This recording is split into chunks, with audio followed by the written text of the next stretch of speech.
Selamat siang Bapak Ibu Saudara yang terkasih di dalam nama Tuhan Yesus. Kita akan belajar firman Tuhan pada siang hari ini. Sebelumnya mari kita akan berdoa. Bapa yang kami sembah di dalam nama Tuhan Yesus, kami akan belajar firman-Mu hari ini. Berikanlah kami hikmat sehingga pola pikir kami diperbaharui sesuai dengan firman Tuhan. Terima kasih Bapa, urapi kami pada hari ini. Di dalam nama Tuhan Yesus kami berdoa dan bersyukur. Amin. Bapak Ibu Saudara, mari kita akan belajar bersama-sama pada siang hari ini dari firman Tuhan yang terambil di dalam Ayub pasal 1 ayat yang ke-20. Nah, saya akan bacakan untuk Bapak Ibu Saudara.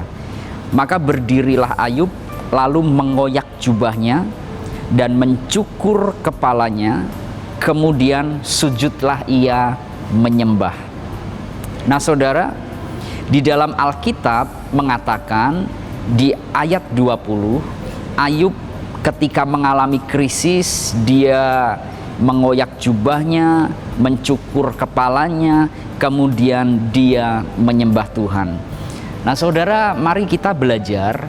Waktu itu Ayub mengalami krisis yang sangat berat, karena dalam waktu yang bersamaan bisnisnya hancur, plus anak-anaknya meninggal dunia.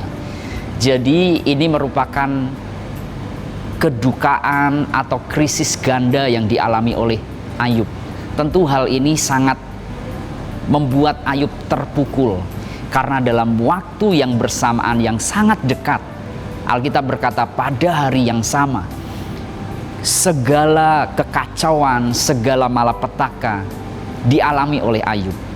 Nah, apa yang dilakukan oleh Ayub Bapak Ibu Saudara ketika dia mengalami krisis di dalam kehidupannya?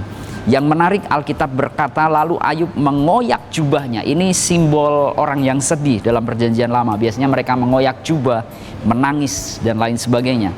Kemudian yang dilakukannya adalah mencukur kepalanya. Ini reaksi orang ketika mengalami kedukaan di dalam Perjanjian Lama. Nah, perhatikan kata ini. Kemudian sujudlah ia dan menyembah. Nah Saudara, apa yang dilakukan Ayub pertama kali ketika dia mengalami krisis? Alkitab berkata dia sujud dan menyembah. Menyembah kepada siapa? Alkitab berkata dia menyembah Tuhan. Nah Saudara, kita diajarkan melalui teladan hidup Ayub. Ketika hidup tidak seperti yang kita harapkan, ketika ekspektasi bertentangan dengan realitas, ketika hidup kita mengalami berbagai macam persoalan, krisis ekonomi, krisis di dalam pekerjaan, krisis karena pandemi, kita perlu meneladani Ayub. Yang pertama kali dia lakukan adalah sujud dan menyembah Tuhan. Dia worship di hadapan Tuhan. Nah Saudara, mari kita belajar ketika badai menerpa kehidupan kita. Mari kita belajar satu hal yang sangat penting di dalam hidup kita. Ketika badai menghantam kehidupan kita, mari kita sediakan diri kita, sediakan waktu, sediakan hati kita untuk menyembah Tuhan, untuk worship, bukan untuk worry. Saya ulangi sekali lagi, ketika krisis menerpa kehidupan kita, mari kita belajar untuk worship, bukan untuk worry.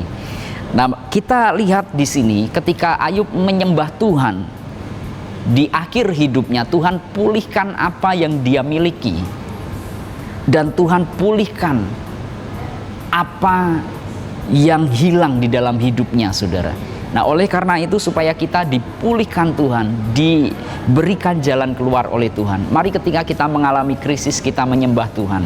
Ketika kita menyembah Tuhan, Alkitab berkata di dalam hadirat Tuhan kita mendapat kekuatan baru. Di hadirat Tuhan kita mendapat penghiburan. Oleh karena itu Ayub mengambil tindakan ini sebagai langkah pertama ketika dia mengalami krisis. Ketika dia dekat dengan Tuhan, dia bisa mendapatkan kekuatan baru. Ketika dia menyembah Tuhan, dia mendapatkan kekuatan yang baru. Seperti juga yang dialami oleh Nabi Elia di dalam Perjanjian Lama ketika dia dikejar-kejar Isabel dan ingin dibunuh, Bapak Ibu Saudara. Yang dilakukan Nabi Elia yaitu dia pergi lari ke gunung Allah.